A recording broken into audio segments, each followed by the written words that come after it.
गलत लोग साइकिल पर बैठ गए हैं, उन्हें उतारा जाएगा। धर्मेंद्र यादव।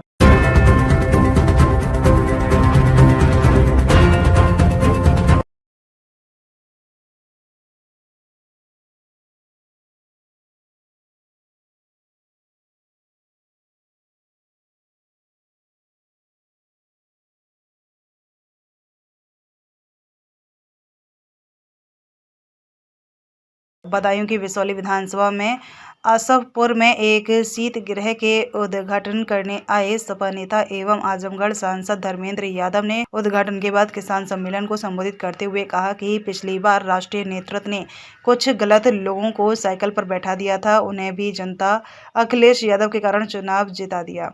लेकिन इस बार बहुत परख कर टिकटों का वितरण किया जाएगा और किसी भी गलत आदमी को साइकिल पर नहीं बैठाया जाएगा।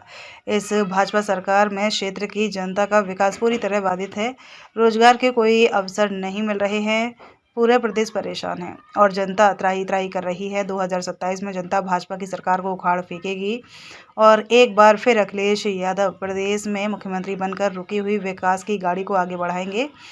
इस अवसर पर पूर्व मंत्री आबिद, पूर्व जिला अध्यक्ष प्रेमपाल सिंह यादव, कैप्टन अर्जुन, पूर्व विधायक हाजी बिट्टन, काजी रिजवान, सुनील यादव, पूर्व ब्लॉक प्रमुख खजाना देवी सहित अनेक कार्यकर्ता उपस्थित रहे। उन्होंने समाजवादियों के हाथों को मजबूत किया है और आने वाले समय का ये जो चुनाव आ रहा है 17-27 का, ये मान के चलना हम समाजवादियों के लिए बहुत महत्वपूर्ण और जीवन मरण का चुनाव है। ये भारतीय जनता पार्टी वाले लोग जनता के बीच नहीं जीत पा रहे हैं चुनाव, ये केवल षड्यंत्र कर रहे हैं। यही षड्यंत्र हुए थे 2022 में हमारे आपके साथ, वोटर लिस्टों में तमाम तरीके की हेराफेरी करके, बेईमानी करके। यही षड्यंत्र हुए हैं महाराष्ट्र में, यही हुए षड्यंत्र हरियाणा में, यही षड्यंत्र दिल्ली में भी हुए हैं। लेकिन इनके हर षड्यंत्र को अगर कोई तोड़ने की ताकत रखता है तो हमारे अपने मतदाता अगर जागरूकता के साथ खड़े रहेंगे तो इनका कोई षड्यंत्र काम आने वाला नहीं है। साथियों ने चर्चा की अभी हमसे, पूर्ववक्ता साथियों ने, अपनी नजर सबसे ज्यादा कहीं रखने की जरूरत है तो वोटर लिस्ट में रखने की जरूरत है। ये कि किस लालच में बदले, पद के लालच में बदले कि कुछ और मिल गया, कि फ्लैट मिला, कि पैसा मिला। अभी बिसौली वाले लोगों, आप लोग पता करते रहना किस लालच में कौन बदल गया।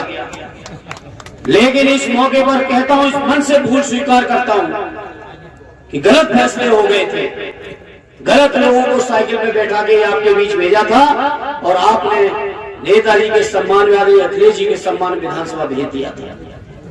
इसलिए आज इस मौके पर प्रार्थना करूंगा, आरडी राष्ट्रीय अध्यक्ष से अनुरोध करूंगा कि इस बार ठोक के बजा के जो कर्मठ समाजवादी हों उनको मौके पे भेजना और आपसे प्रार्थना करूंगा कि जो साइकिल पे सवार होके आए एक बार फिर विधानसभा के अंदर उसको पहुंचाने का काम करें।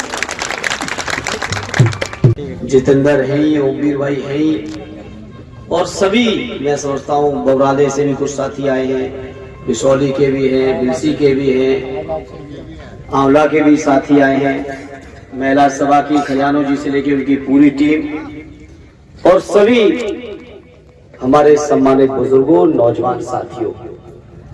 सबसे पहले इस मौके पर जिसके लिए आप हम सब यहाँ एकत्रित हुए हैं, सभी लोग बड़े भाई गजराज सिंह जी को, उनके पुत्र राहुल जी को, सभी लोग हृदय से शुभकामनाएं। और किसान जरूर गन्ना करते हैं, बताओ बिसौली के गन्ना किसान के मेरे भाइयों बुजुर्गों, 8 साल में केवल एक बार गन्ने का मूल्य बढ़ाया है, वो भी केवल 2022 के विधानसभा चुनाव के समय, उसके आगे पीछे एक बार भी मूल्य नहीं बढ़ाया।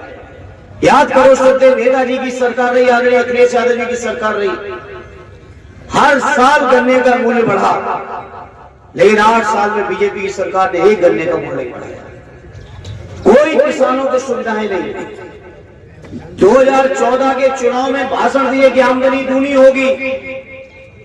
याद करो, 2022 के चुनाव में भाषण दे रहे थे कि किसानों की आमदनी पूरी दोगुनी हो जाएगी और 2014 से लेके 22 निकल गया, 22 से लेके 25 आ गई बताओ कोई बिशौली का कोई किसान बता दे उसकी आमदनी बढ़ गई हो। एक किसान जी कह रहे थे हम गई कि सर्दी गर्मी के मौसम में भी किसान खेती करते हैं, पानी देते हैं। अरे अरे भाई, पानी देने तक तो गनीमत है, वहां तक तो किसान भाई मान के चलते हैं कि पानी देना ही देना है। लेकिन ये जो योगी और मोदी जी ने अतिरिक्त काम दे दिया है, रात भर जो खेतों की रखवाली करनी पड़ रही है जानवरों से, ये एक अतिरिक्त काम मिल गया है बीजेपी की सरकार में किसानों को। बताओ बिशौली के किसानों को काम दे दिया है कि नहीं दे दिया है? नौजवानों को रोजगार कहीं मिल नहीं रहा। रोजगार है तो नौकरियां है नहीं, और थोड़ी बहुत है तो संविदा में भर्ती। जब मन करे संविदा की एजेंसी के ठेकेदार कान पकड़ के बाहर निकाल दे। जब स्टोरेज के उद्घाटन के समय पर मैं समझता हूं आसमपुर के लोगों, जब किसी भी क्षेत्र में इन चीजों की कमी रहती है, और विशेषकर इस बेल्ट में बहुत कमी है। ओरछी, बिशौली, इस्लाम नगर से पहले कहीं बीच में कोल्ड स्टोरेज मेरी जानकारी में तो नहीं था। रामपुर बेल्ट में भी नहीं है, बिलारी बेल्ट में भी नहीं है, मुड़िया में है, थोड़ा दूर है यहाँ से।